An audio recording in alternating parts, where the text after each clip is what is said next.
چینی‌ها هم مثل ژاپنی‌ها وارد عرصه تیونینگ شدن. نگاه کنید تمام کربن کاپوت این لامبورگینی، رنگش هم وراشن سبز کردن.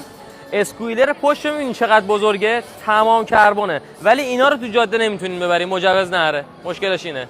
SLS 2011 نگاه بکنید چیکار کردن با این ماشین. تو دوزی رو کلا کندن انداختن دور. رینگای ماشین نگاه بکنید چه رینگای قشنگ انداخته. داخلش خیلی باحاله. اونور بهتون نشون میدم چی انداختن داخلش. تا هیولا اینجا هستش. پشت سر من مستانگ شلبیه. نگاه کنید با قلب این ماشین فقط چیکار کردن، چه تیونینگی کردن. اون سبزه رو نگاه کنید. کلا انگار موتور رو کندن انداختن دور، یه چیز دیگه جاش گذاشته. خیلی عجیبه. یه دقیقه بیا تو. اینو اگه داشته باشین خونه می‌خرین خدا وکیلی. این حضرته. نمای بیرون این ماشین که می‌بینین همون داخلش الان بودیم. این که برای مافیاست. مرسدس بنز ای کلاس 2005 6 قدیمی رو ناگهان چاک کردن. اینم که ماشین فرمول 1 که بی ام و ام 4 تمام کربن تا حالا دیده بودین. موتورش رو ناکن فقط.